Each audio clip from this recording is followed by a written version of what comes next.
Laughter and melodies filled the air, creating the picture-perfect scene for what was meant to be the happiest day of my life. My name is Juniper, and as I stood there in my stunning white gown, I felt like a queen, as if I were living in a dream. Everything seemed flawless until, in an instant, it all shattered. Juniper, dear, could you come here for a moment?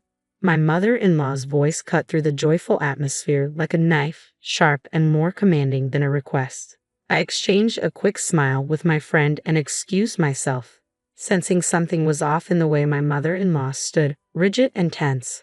Her smile didn't quite reach her eyes. "What is it?" I asked politely, forcing calmness into my voice even as her posture screamed trouble. Her gaze locked onto mine, her words as cold as ice. "It's the way you look at me, Juniper," she said, her tone dripping with accusation. "I know contempt when I see it, and you wear it on your face as plain as day. I'm your husband's mother. I deserve respect, not this silent disdain." I blinked, caught off guard by her sudden confrontation. My heart raced as my thoughts scrambled to make sense of her accusation. "Ember, I think you're mistaken. I respect you deeply," I replied, bewildered and unsure of the hostility that had sprung up so unexpectedly. She scoffed, her expression hardening. "Respect? Ha! I've seen the way you roll your eyes when I speak. I hear those sighs, Juniper. You act like I'm invisible. You've even managed to turn my son against me." Her voice rose, drawing the attention of nearby guests who began glancing our way. The weight of their stares was impossible to ignore. I struggled to maintain my composure, my nerves fraying. Just as I opened my mouth to respond, Silas, my new husband, appeared beside us, concern etched on his face. "Mom, what's going on?" he asked, looking from me to his mother, confusion clouding his expression. Ember didn't miss a beat, clutching Silas's arm dramatically. "Your wife, Silas. She's been treating me with nothing but disrespect, and today of all days, she's been the worst." Her voice cracked with emotion, tears welling in her eyes. Silas turned to me, disbelief flickering across his face. "Juniper, is this true?" His voice was cautious, as if he couldn't fully grasp what was unfolding. "No, it's not true," I said firmly, striving to keep my tone steady despite the whirlwind inside me. "I've done nothing to disrespect her. She's making this up." Ember tightened her grip on Silas's arm, her tears now flowing freely. "I'm your mother, Silas. Do you think I would lie to you?"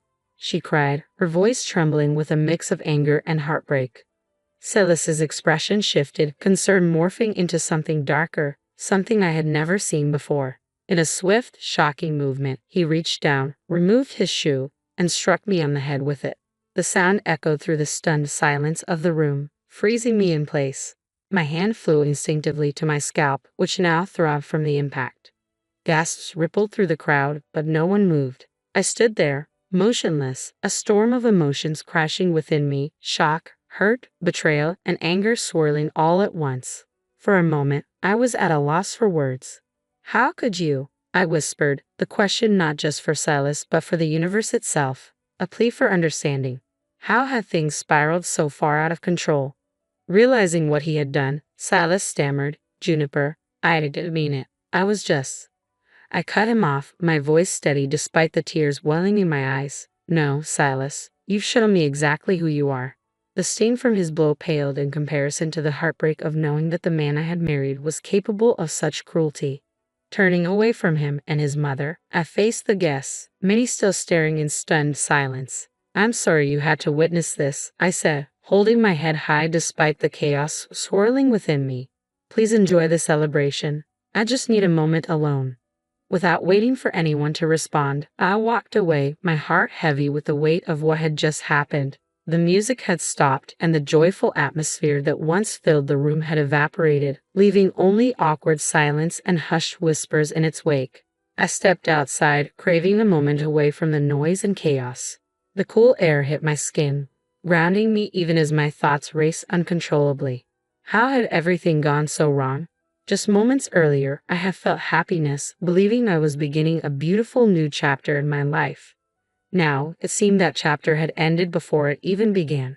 I found a quiet corner away from prying eyes, trying to collect my thoughts. Ember's accusations, Silas's betrayal, and the judgmental stares from the guests. It all felt like too much to handle at once. I couldn't shake the question lingering in my mind. Could I really stay in this marriage after what had just happened?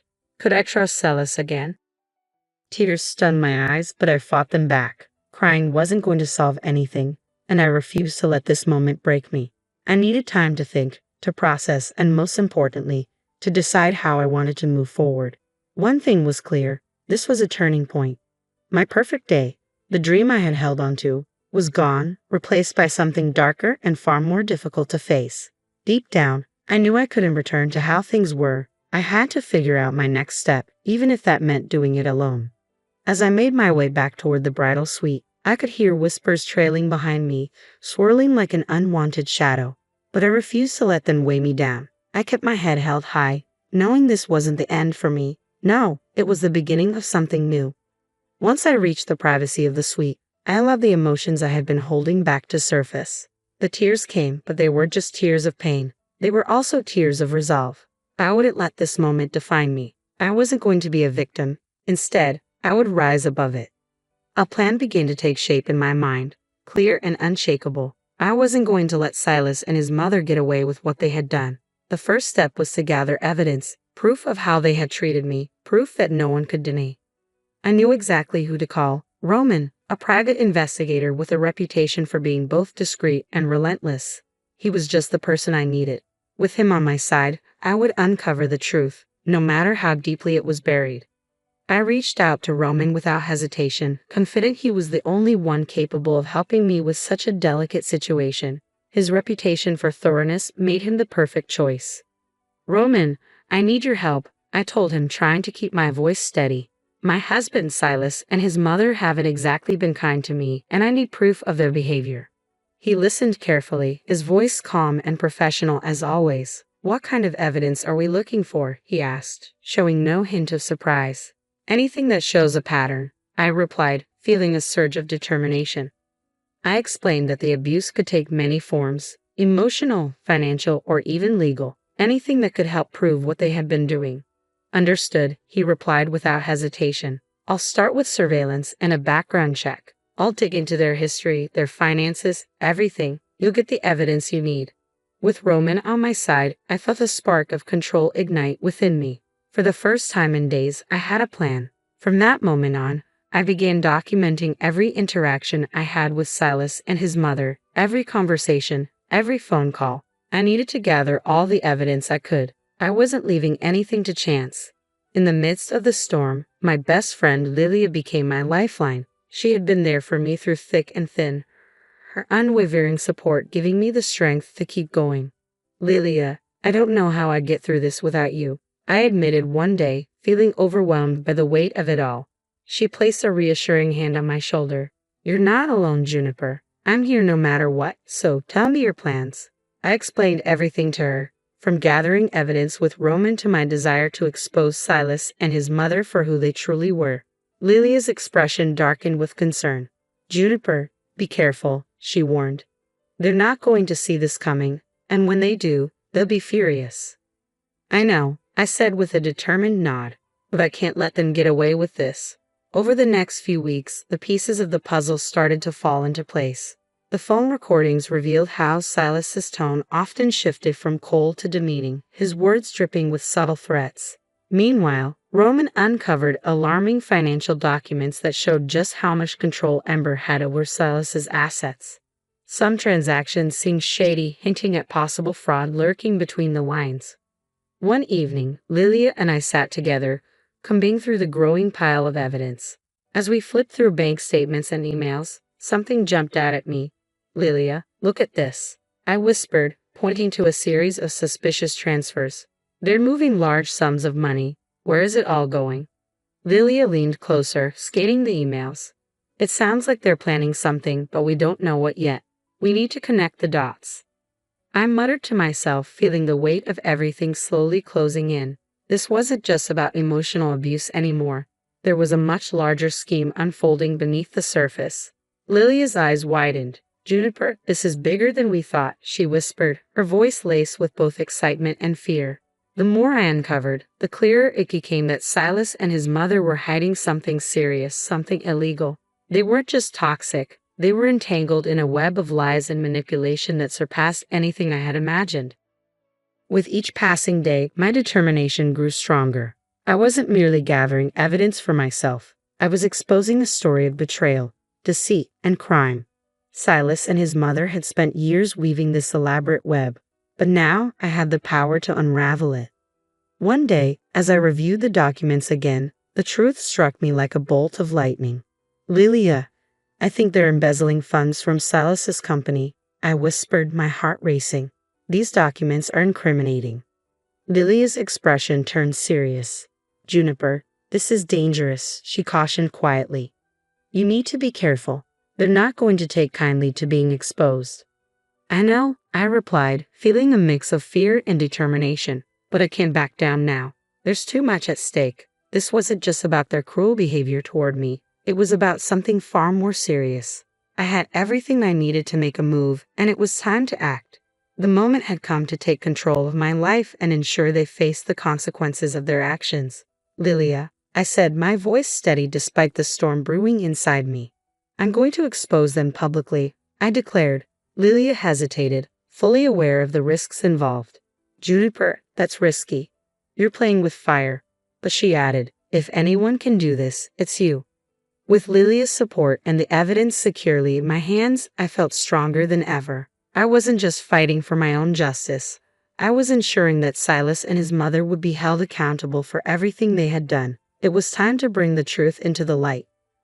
I decided to organize a grand event, disguising it as a significant announcement. Friends, family, and a few media contacts were invited. I needed people who would spread the story far and wide. Once the truth came out, there would be no turning back. The venue was lavish, buzzing with excitement and curiosity, everyone eager to hear the big news. As I stood at the front of the room, I took a deep breath, steadying my nerves. The moment of truth had arrived. "Thank you all for coming," I began, keeping my voice calm and composed. Silas and his mother stood beside me, their faces lit with pleasant smiles, completely unaware of what was about to unfold. They believed this event was part of their carefully crafted image, a celebration of their success. But they were about to learn the truth. The lies they had built their lives on were about to come crashing down. "Juniper, darling, we're so proud of you," Silas said, his voice sweet but hollow like syrup masking poison. He stood beside me with a smile that didn't quite reach his eyes. "Whatever this announcement is, we support you." His words dripped with insincerity, but I held myself together, taking a steady breath. This moment wasn't for him, it was for me. I turned to face the room, scanning the eager faces of friends, family, and media guests. "Thank you all for being here," I began, my voice steady.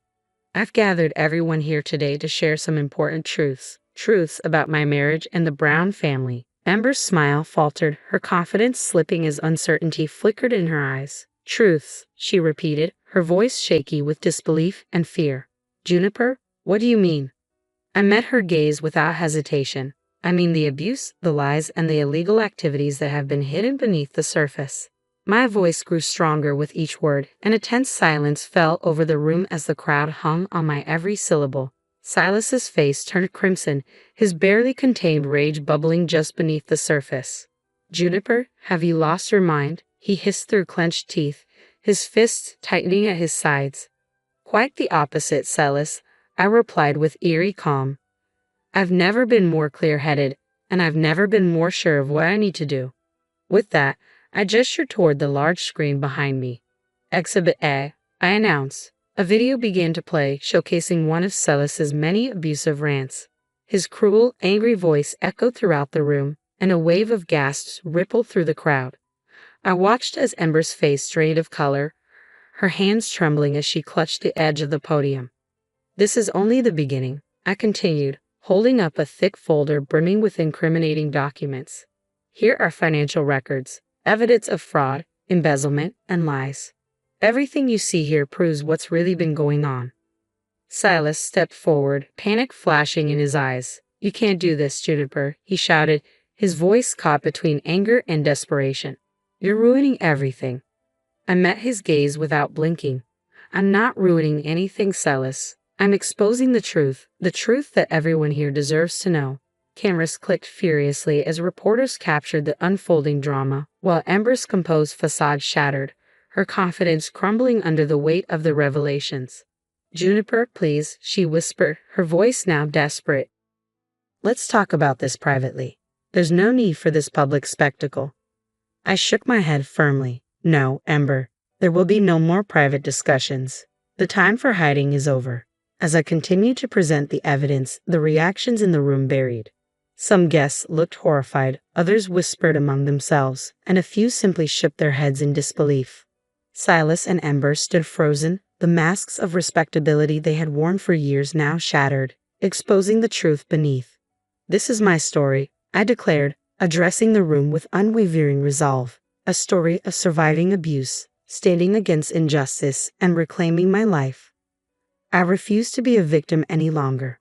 The event ended in a flurry of activity, with reporters swarming around me, firing questions while friends and acquaintances approached to offer words of support.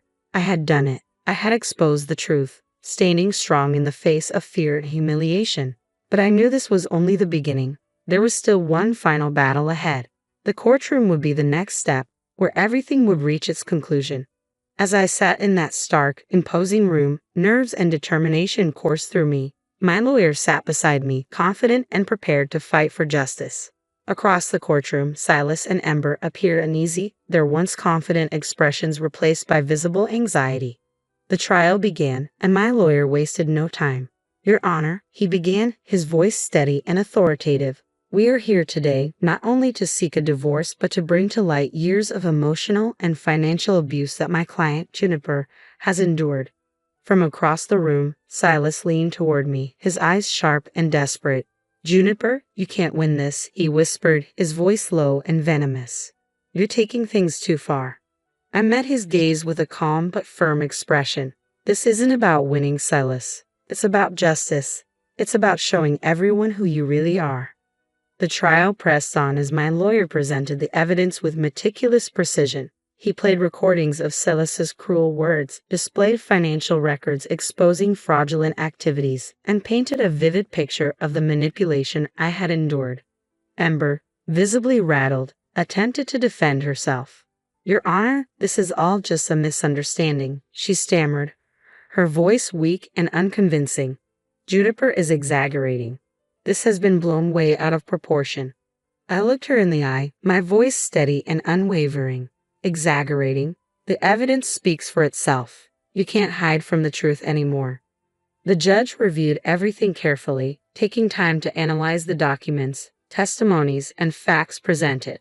Minutes stretched into what felt like an eternity, but I stayed composed, knowing the truth was finally being revealed. After a long pause, the judge made her ruling. "In light of the overwhelming evidence," she announced, "the court grants the divorce and orders legal action against both Silas and Ember for their conduct." The sound of the gavel striking the bench echoed through the room, marking the end of this painful chapter of my life. Relief and vindication washed over me like a wave. I had stood up to them, fought for justice, and emerged victorious. With the legal battles behind me, I knew it was time to start fresh. I found a small, peaceful home in the countryside, far from the chaos and pain of my past. The quiet surroundings and the beauty of nature provided the space I needed to heal. Sitting on the porch of my new home, a warm cup of tea in hand, I watched the sun dip below the horizon. The gentle rustling of leaves in the breeze and the distant chirping of birds filled the air. For the first time in what felt like forever, I felt at peace. This was my new beginning, a life free from lies, manipulation, and abuse. My journey had been long and difficult, but it was worth every step. I hadn't just survived. I had triumphed. I had found my strength, reclaimed my voice, and now I was free. As the sun set, casting a golden glow across the sky, a small smile spread across my face. The future was uncertain, but it was mine to shape, a future filled with hope, healing, and happiness. This was my story of triumph, a story of a woman who refused to be silenced. I had faced every challenge head-on, stood tall against all odds, and now, finally, I was living a life of freedom and peace.